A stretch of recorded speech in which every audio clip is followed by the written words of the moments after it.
जैसा कि हमारा जो विषय है गजानन माधव मुक्ति बोध के द्वारा जो रचित कविता है सहर्ष स्वीकारा है। ठीक है भाई, आप पृष्ठ संख्या 30 निकाल ले और तीसरा जो पद है तीसरे पद पर आ जाइए, पेन पेंसिल साथ में रखना। ठीक है। सचमुच मुझे दंड दो कि बोलूं मैं तुम्हें भूल जाने की दक्षिण ध्रुवी अंधकार अमावस्या शरीर पर चेहरे पर अंतर में पालू मैं, जेलू मैं उसी में नहालू मैं, इसलिए कि तुमसे ही परिवेशित आच्छादित रहने का रमणीय या उजेला अब सहा नहीं जाता, नहीं सहा जाता है।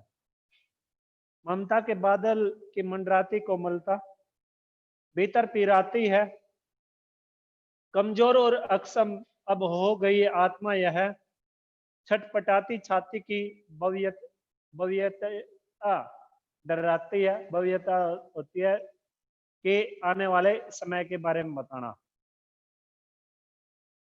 बहलाती सहलाती आत्मीयता बर्दाश्त नहीं होती है।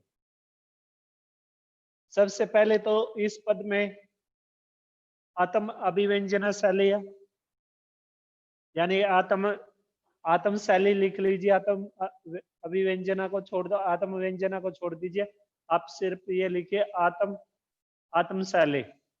आत्म शैली से अभिप्राय है कवि ने खुद के बारे में ये बातें बताई है, अपने बारे में खुद के बारे में वो इसमें वर्णन कर रहे हैं। ठीक है।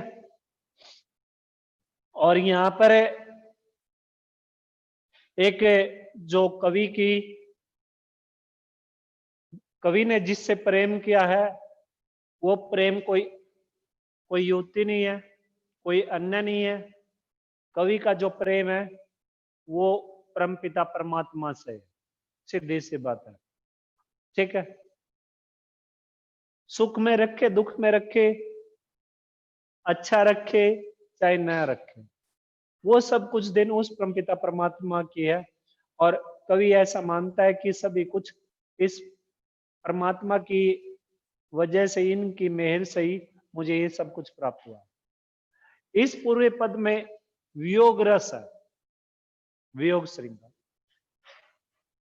एक तड़फन है, एक बेचैनी है, एक व्याकुलता है।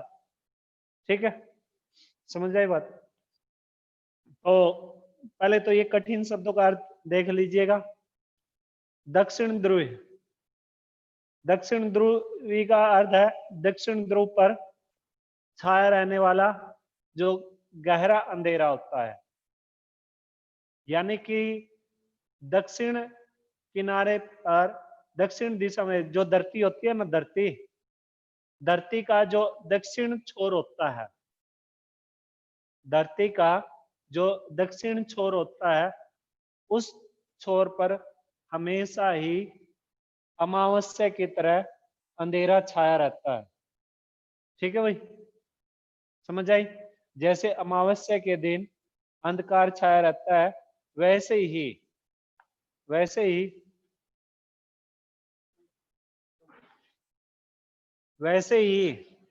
क्या है, दक्षिण दिशा में पर भी गहरा अंधकार छाया रहता है। ठीक है।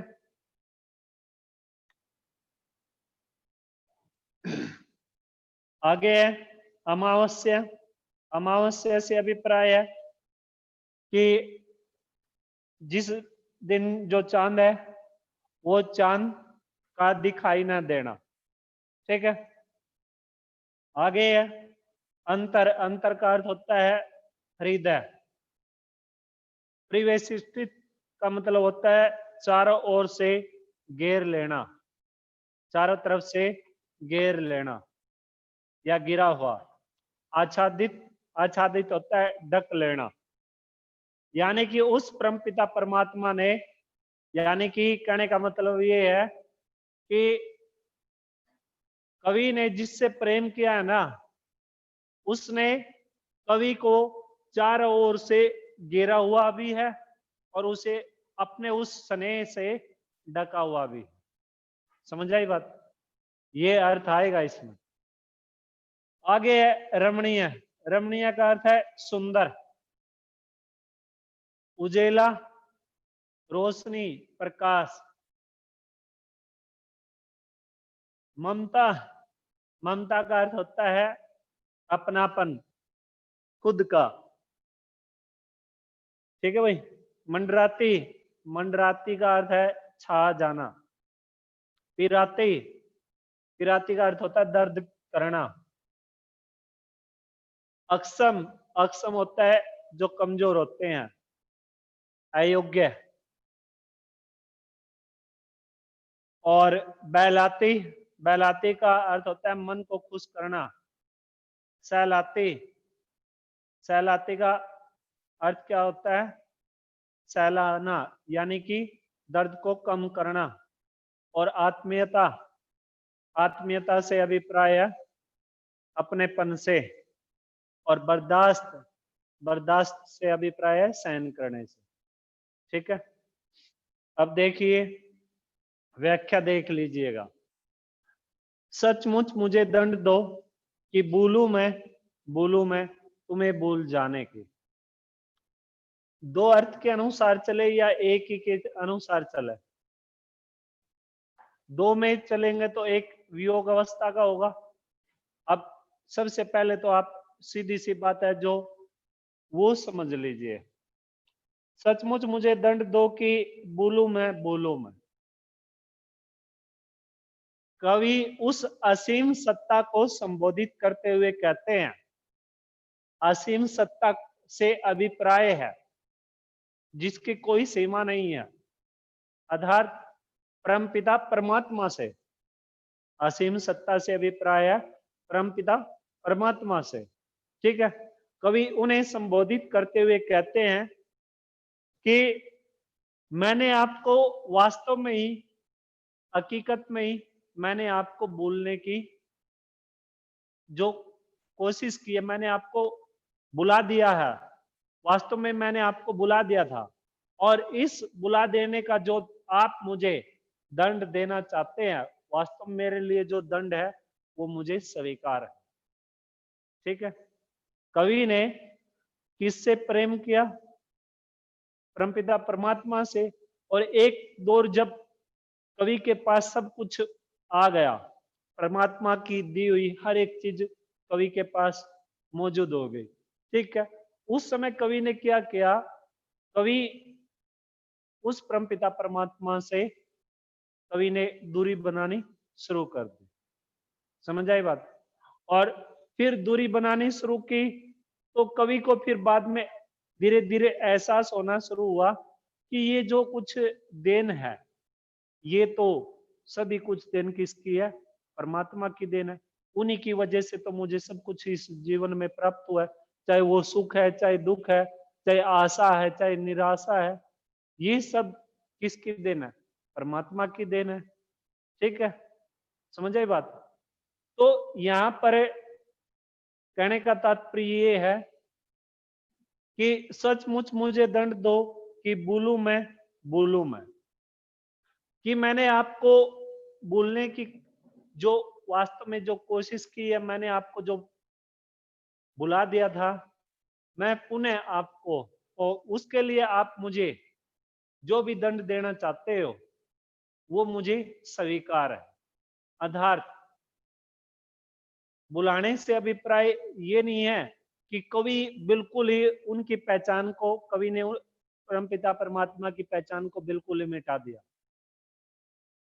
बुलाने से अभिप्राय है कि अगर कवि कुछ समय के लिए उन्हें, थोड़ी देर के लिए उन्हें अपने से अलग रखना चाहते हैं, परमात्मा को, या परमात्मा से वो अलग होना चाहते हैं, लेकिन कोशिश तो करते हैं कवि उनसे अलग होने की, लेकिन वो अलग नहीं हो पाते।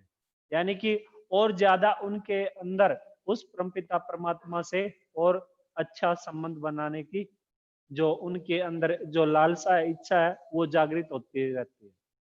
अब फिल्मों में देखते हैं हम, फिल्मों में या नाटकों में हीरो है, हीरोइन है, एक दूसरे को बुलाने की कोशिश करते हैं, लेकिन वो कभी वो फोटो में, कभी तस्वीरों में, कभी कुछ में वो आपस में देखते रहते हैं और ज्यादा पास आने की कोशिश की जाती है। तो यहाँ पर भी वो अगर जो कवि है परमात्मा को बुलाने की कोशिश भी करता है, तो वो वास्तव में उन्हें बुला नहीं पाता, लेकिन कुछ समय के लिए वो उन्हें उनसे दूरी बना लेता है।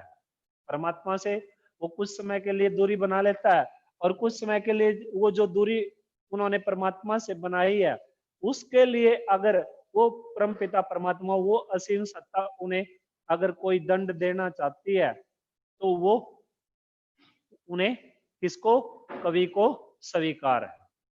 ठीक है, कौन सा दंड, जैसा भी हो, चाहे वो उसे आशा में रखे, चाहे वो निराशा में रखे, चाहे उसे उनका जीवन सुख में हो चाहे दुख में हो। ठीक है, दक्षिण ध्रुवी अंधकार अमावस्या, दक्षिण ध्रुवी अंधकार अमावस्या।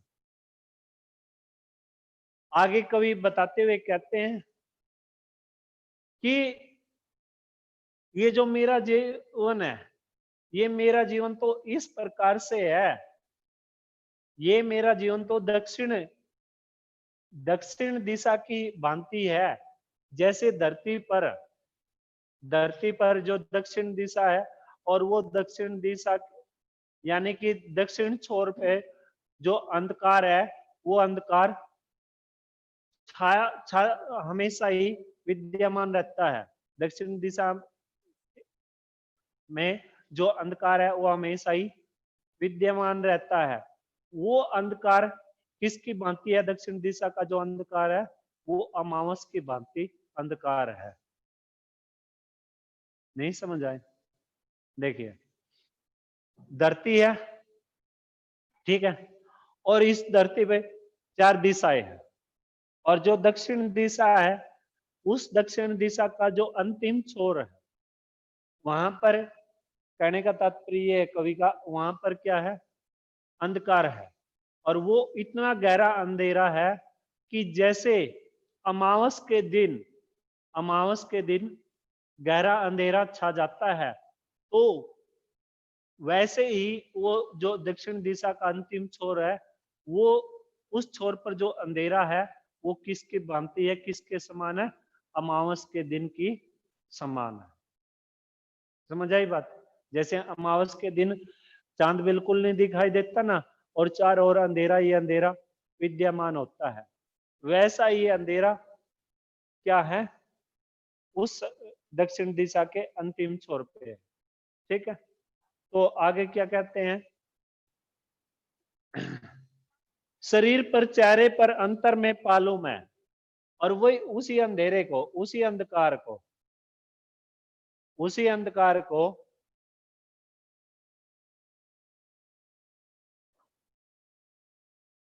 उसी जो वो अमावस से रूपी जो अंधकार है, उसको कवि अपने शरीर में भी डाल लेना चाहते हैं।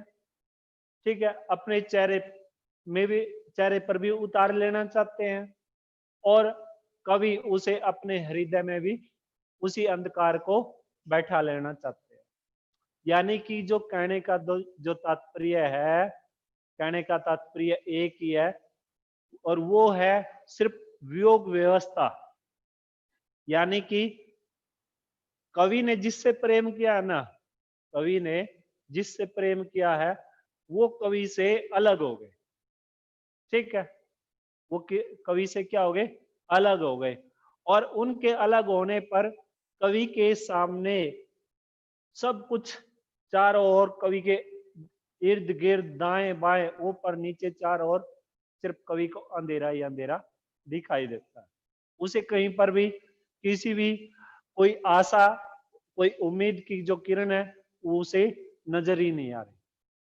ठीक है, सिर्फ उसी उन्हीं की तड़फन में, उन्हीं की बेचैनी में, उन्हीं की व्याकुलता में कवि खोया हुआ है, और उन्हीं की स्मृतियों में सब कुछ, कवि ने अपना जो सब कुछ है उन्हीं को न्योछावर किया हुआ है। ठीक है, जेलू मैं उसी में नालू मैं, और कवि उस वियोग अवस्था को अच्छे से झेलना चाहते हैं और उसी में कवि स्नान करना चाहते हैं। यानी कि जो उसका जीवन है कवि का, दुख में जो जीवन है, यानी कि दुख तो पैदा होगा ही, जब वियोग अवस्था आएगी तो शोक दुख तो पैदा होगा ही। ठीक है, तो कवि कहने का मतलब ये है कि कवि अपने शरीर पे भी, यानी कि शारीरिक रूप से भी, और कवि मानसिक रूप से भी उस वियोग को अच्छे से झेल लेना चाहते हैं। आगे है, इसलिए कि तुमसे ही परिवेशिष्टित आच्छादित रहने का रमणीय या उजेला अब जो कवि है, कवि उस प्रेम से, उस स्नेह से, उस असीम सत्ता के स्नेह से क्या है, चारों ओर से गिरा हुआ है। कवि किससे गिरा हुआ है? उस परमपिता परमात्मा की भक्ति से, उस परमपिता परमात्मा के जो प्रेम है वो कवि के चारों ओर है। समझ आई बात? ठीक है। और रहने आच्छादित, और वही पूरा का पूरा जो देखो, इसलिए कि तुमसे ही परिवेशित आच्छादित, यानी कि परमपिता परमात्मा का जो प्रेम है, जो भक्ति रूपी प्रेम है, वो कवि के शरीर में विद्यमान है। वो कवि के शरीर में विद्यमान है, और उसी से कवि का जो पूरा का पूरा शरीर है वो अच्छे से आच्छादित है, यानी कि ढका हुआ है। यानी कि कहने का तात्पर्य ये है कि कवि के कण कण में, कवि के हर एक अंग में उस परमपिता परमात्मा का जो स्नेह है, जो प्रेम है, भक्ति रूपी जो प्रेम है, वो विद्यमान है। समझ आई? ठीक है। आगे कहते हैं, रहने का रमणीय या उजेला अब सहा नहीं जाता। और ये जो परमपिता परमात्मा का जो ये स्नेह है, ये जो प्यार है, जो ये क्या है, बड़ा सुंदर है। और इसका जो प्रकाश है, इसकी जो रोशनी है, वो अब इतनी ज्यादा हो चुकी है कि वो कवि से सही नहीं जाते। अब कवि के अंदर जो सहन शक्ति है, कवि के अंदर जो सहन शक्ति है वो कम हो गई है। किस कैसी सहन शक्ति? कि परमपिता परमात्मा का जो प्रेम है, जो भक्ति है, वो कवि ने भक्ति की परमात्मा की, और भक्ति से वो जो प्रेम, भक्ति रूपी जो प्रेम निकल के आता है भगत और परमात्मा के बीच का, वो कवि के हृदय में विद्यमान है। यानी कि हर एक कण कण में, हर एक जगह कवि को अगर कोई जीवन, कवि के जीवन में अगर कोई सुख है तो वो भी परमात्मा की देन है। कवि को अगर कोई आशा मिलती है तो वो भी परमात्मा को की देन है। कवि को अगर कोई निराशा अनुभव होती है, कोई निराशा प्राप्त होती है जीवन में, कोई दुख प्राप्त होता है, तो भी कवि किसकी देन मानता है? उसको परमात्मा की ही देन मानता है। कहने का तात्पर्य यही है कि पूरा का पूरा जो जीवन है वो उस परमपिता परमात्मा का है, चाहे वो सुखों में रखे, चाहे वो दुखों में रखे। ठीक है। लेकिन कवि थोड़ी देर के लिए, कुछ समय के लिए उस परमपिता परमात्मा से कवि ने दूरी बना ली थी, क्योंकि कवि का जो जीवन था वो संघर्षमय था। ठीक है। थोड़ी देर के लिए कई बार होता है ना, परमपिता परमात्मा से जो है हमारा जो विश्वास है वो उठना शुरू हो जाता है कि मैंने इतने दिनों तक, इतने सालों तक इनकी भक्ति की, लेकिन फिर भी मुझे वो भक्ति का जो फल है वो मेरे समक्ष नहीं आया। होता है ना। तो कुछ समय के लिए कवि का जो मन है वो विचलित हो गया था, लेकिन जिस समय वो विचलित हुआ, वो जो दौर था, विचलित का जो दौर था, उसके लिए कवि परमात्मा से माफी मांग रहे हैं, उनसे एक प्रार्थना कर रहे हैं, उनसे एक निवेदन कर रहे हैं परमपिता परमात्मा से। ठीक है। कि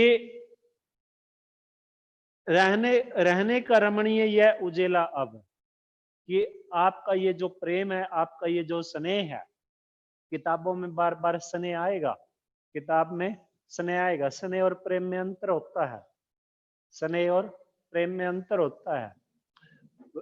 प्रेम जो होता है वो अपनों के बराबर के और अपनों से बड़ों के साथ होता है, और स्नेह का जो भाव प्रकट किया जाता है वो हमेशा ही हमारे से जो उम्र में छोटे होते हैं उनके साथ स्नेह का भाव प्रकट किया जाता है।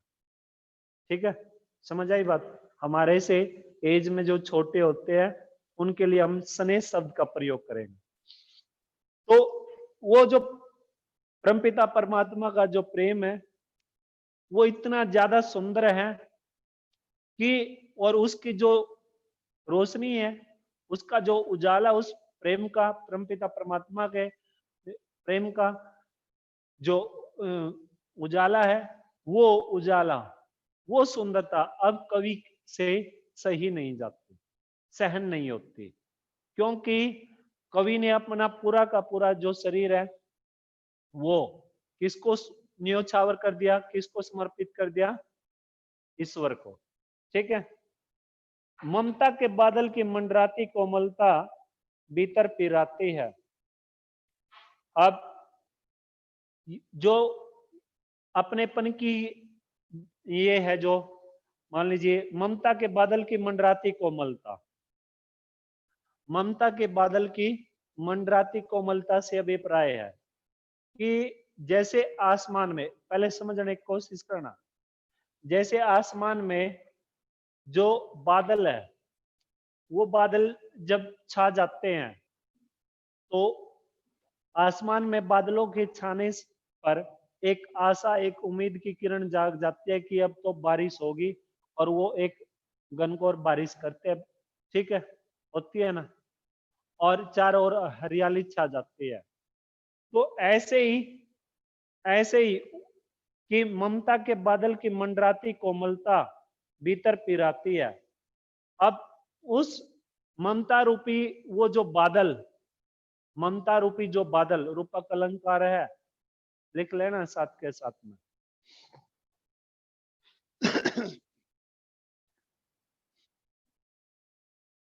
कि ममता रूपी जो बादल है, वो ममता रूपी बादल चारों ओर फैल गए हैं। ठीक है, चारों ओर फैल गए हैं, लेकिन उनकी ममता रूपी बादलों की जो कोमलता है वो कहीं ना कहीं क्या करती है? दुख देती है, दर्द देती है।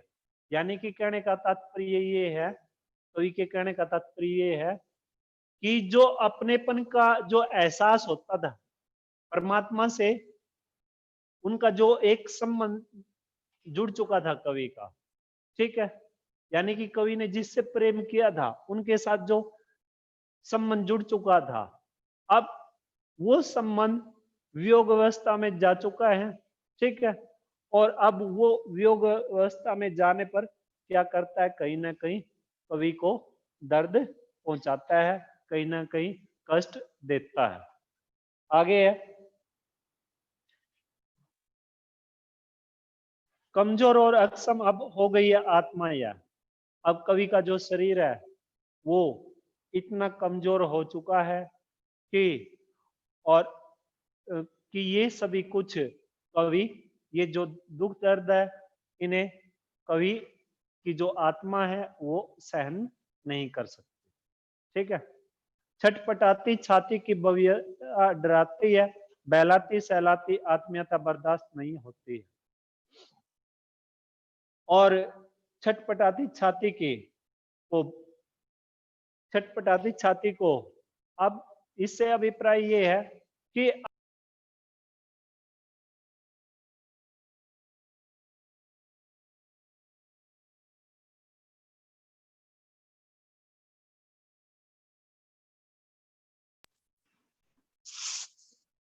आने वाले इस समय के बारे में कवि हमेशा ही क्या रहता है? सचेत रहता है। आने वाले समय के बारे में कवि हमेशा ही घबराता रहता है। भविष्य के बारे में कवि को डर लगा रहता है। ठीक है, कि बहलाती सहलाती आत्मीयता बर्दाश्त नहीं होती, कि क्यों डर लगा रहता है?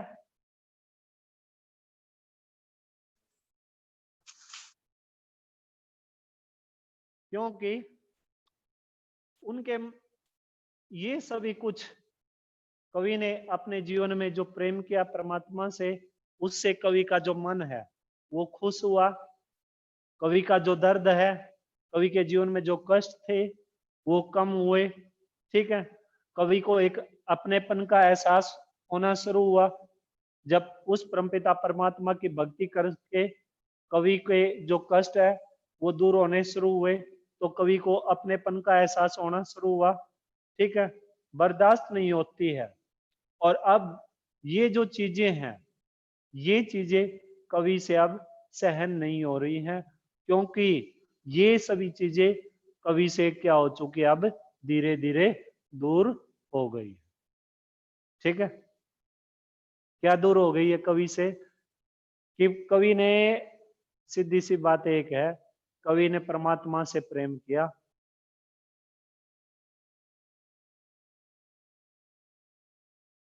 उनसे की भक्ति की। अब भक्ति करने से कवि के जीवन में जो कष्ट था वो धीरे धीरे दूर होना शुरू हुआ।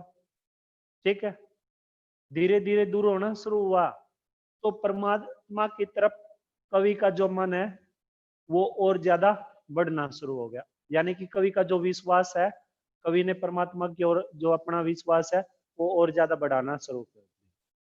और धीरे धीरे जब विश्वास बढ़ता गया, तो कवि इतना खो गया परमात्मा की भक्ति में, उनके प्रेम में, कि अपने आप को वो भूल गया। अपने आप को भूल गया कि वो क्या है। जैसे दक्षिण दिशा में चले जाते हैं ना, दक्षिण दिशा में यानी कि गहरे अंधेरे में, अगर हम कभी भी गहरे अंधेरे में कहीं पर भी किसी भी जगह जगह पर अंधकार है, और उस अंधकार में हम अगर प्रवेश कर जाते हैं, प्रवेश करने पर हमें पता ही नहीं चलता कि कौन सी दिशा में जाना है, किधर जाना है, पता तो नहीं चलता हमें। हम अपरिचित हो जाते हैं। ठीक है, हमें पता ही नहीं चलता कि हमें हमारे लिए जो ये है, क्या नाम है, असली रास्ता वो कौन सा है, सही रास्ता कौन सा है।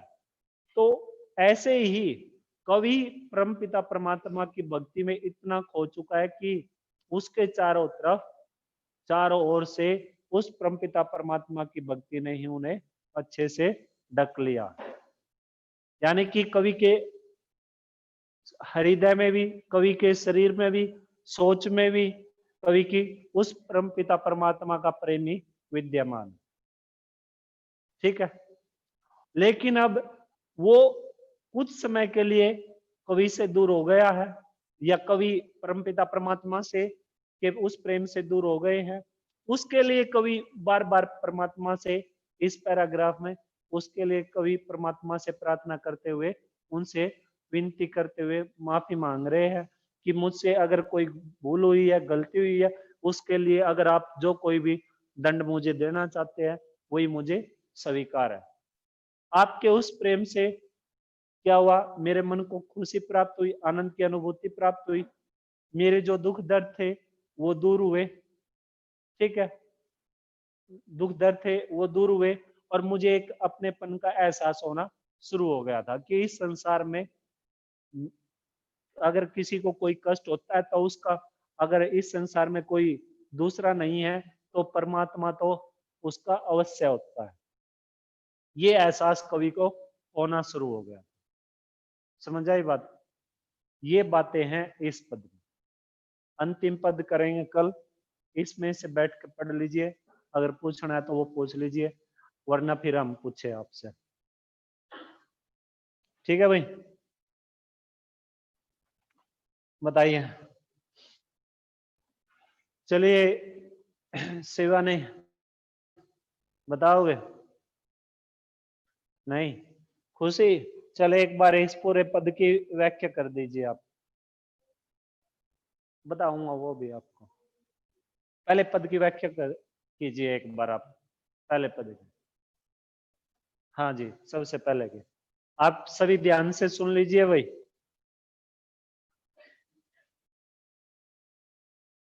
जिंदगी में जो कुछ है, जो भी है, इस पद की व्याख्या कीजिए।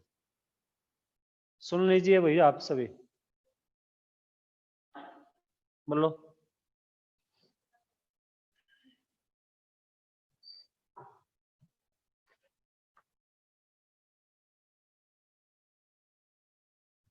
जिंदगी में जो कुछ है, जो भी है, सहज स्वीकार है, इसलिए कि जो कुछ भी मेरा है वह तुम्हें प्यारा है। गर्बीली गरीबी है, ये गंभीर अनुभव सब, यह विचार वैभव सब, दृढ़ता या भीतर की सरिता या यह अनुभव अभिनव सब, मौलिक है, मौलिक है। इसलिए कि पल पल में जो कुछ भी जागत है, अपलक है, संवेदन तुम्हारा है। अब देखिए, कवि ने उस परमपिता परमात्मा की भक्ति की है, ठीक है, और उनकी भक्ति करने पर कवि उन्हें क्या करता है, उनका आभार प्रकट करते हुए कहता है कि इस मेरे जीवन में जो कुछ भी मुझे प्राप्त हुआ है, चाहे वो आशा के रूप में प्राप्त हुआ हो, चाहे वो निराशा के रूप में, चाहे सुख के रूप में, चाहे फिर दुख के रूप में, ठीक है। यानी कि मैंने अपने जीवन में जो भी उपलब्धियां या जो भी कमजोरियां मैंने अपने जीवन में प्राप्त की हैं, वो सभी कुछ मैं हंसकर स्वीकार करता हूं। वो सभी की सभी मैं क्या करता हूं, हंसकर स्वीकार करता हूं।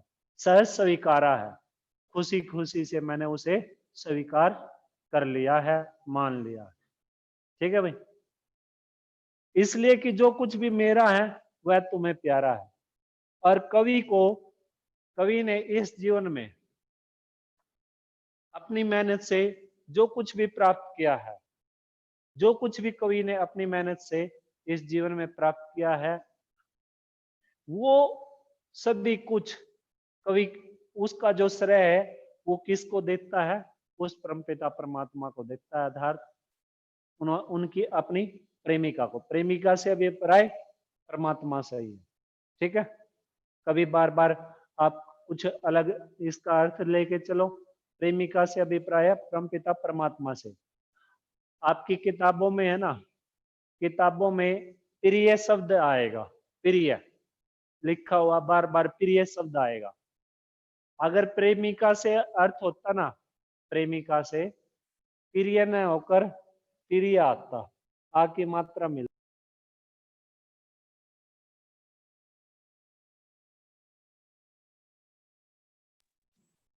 जो कहने का मतलब ये है, अगर जो कवि किसी युवती से प्रेम करता ना और उस युवती के प्रेम के विषय में कवि बताता, तो यहाँ पर जो प्रिय शब्द है ना, प्रिय, वो जो प्रिय शब्द है वो परमात्मा, ठीक है भाई।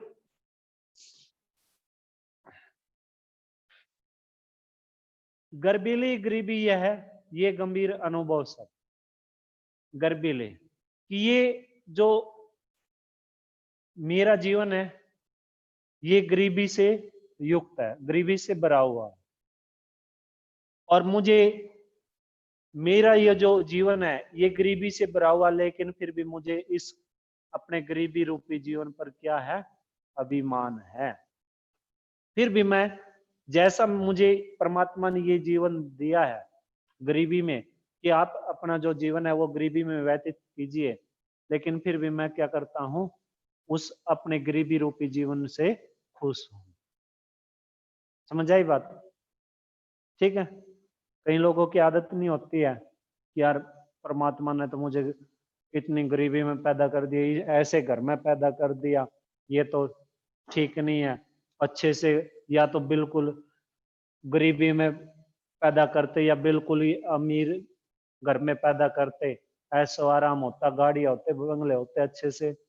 कई लोगों की सोच होती है, बोलते भी है, मुंह से बोल भी देते हैं, लेकिन कुछ लोगों की सहन शक्ति होती है, सहनशीलता होती है कि उस परमपिता परमात्मा ने जिस घर में, जिस जगह आपको जन्म दिया है, पैदा किया है, वो उसी में अपना जैसा ही जीवन गुजार रहे हैं, जैसा व्यतीत कर रहे हैं, वो खुश है। तो कवि अपनी गरीबी रूपी जीवन से खुश है। ठीक है, समझ आई बात? और ये गंभीर अनुभव सब, ये गंभीर अनुभव सब, यह विचार वैभव सब, दृढ़ता यह है, भीतर की सरिता यह है, अभिनव सब, मौलिक है, मौलिक है। और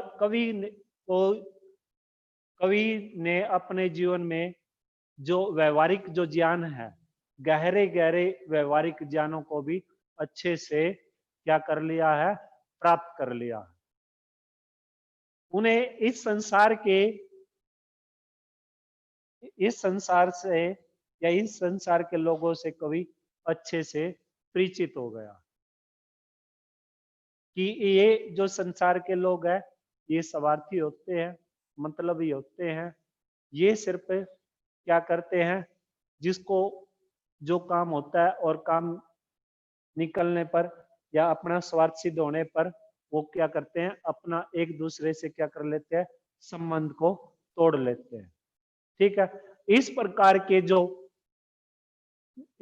का जो नॉलेज है, इस प्रकार का जो ज्ञान है, इस प्रकार का जो कवि को जो अनुभव है, वो अच्छे से कवि को हो चुका है कि संसार के लोग कैसे होते हैं। ठीक है, यानी कि समाज का सामाजिक जो नॉलेज है ना, समाज का जो नॉलेज है या समाज का जो ज्ञान है, वो कवि को सामाजिक ज्ञान है, वो सामाजिक ज्ञान कवि को अच्छे से आ गया। ठीक है,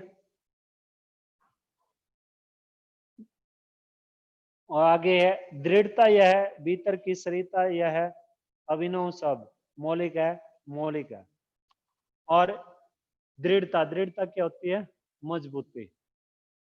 और इन सब ने कवि के व्यक्तित्व को, ये जो सामाजिक ज्ञान कवि को प्राप्त हुआ है, ठीक है, इसने ये जो व्यवहारिक ज्ञान कवि को प्राप्त हुआ है, इसने कवि के व्यक्तित्व को में और ज्यादा मजबूती भर दी है। किसने भर दी है मजबूती? सामाजिक ज्ञान में। ठीक है, विचार वैभव सब, ओ यह विचार वैभव, दृढ़ता यह है, भीतर की सरिता यह है, अभिनव सब, मौलिक है, मौलिक है। यानी कि जो ये चिंतन मनन होता रहता है, लोग आपस में जो सोच विचार करते रहते हैं, एक दूसरे के बारे में तरह तरह की जो राय या विचार करते रहते हैं या सोचते रहते हैं, ठीक है, इन सभी की वजह से कवि को अच्छे से नॉलेज हो चुका है, वो उनसे परिचित हो चुके हैं, लोगों की राय से, लोगों के विचारों से, ठीक है, कवि अच्छे से परिचित हो गए हैं। और इस प्रकार से कवि के अंदर क्या हो गया है, ये मजबूती आ गई है, उनके व्यक्तित्व को एक मजबूती प्रदान हो चुकी है। ठीक है, किस से मजबूती प्रदान हो चुकी है? लोगों की राय से, सामाजिक ज्ञान से, सामाजिक ज्ञान से। ठीक है, बाकी कल करेंगे, पढ़ लीजिएगा आप इसको। थोड़ा सा इसमें है ना, आपको पता क्या है, ये थोड़ा सा ऊपर से कैसे जाएगी। मैंने आपको स्टार्टिंग में एक ही बात बोली थी, ये ऊपर से इसलिए जाएगी कि इसमें कहीं तो तू शब्द का प्रयोग हो गया, ठीक है, कहीं उसमें ये क्या नाम है, दृढ़ता शब्द, ये किसके लिए प्रयोग कर रहे हैं, कवि खुद के लिए कर रहे हैं या अन्य के लिए कर रहे हैं। इसके अंदर एक रहस्यवादी भावना है, और जिस कविता में रहस्यवादी भावना होती है, उसके अंदर वो थोड़ी सी ऊपर से जाती है। ठीक है, इसको पढ़ लीजिएगा आप, बैठ के पढ़िए आप। ठीक है,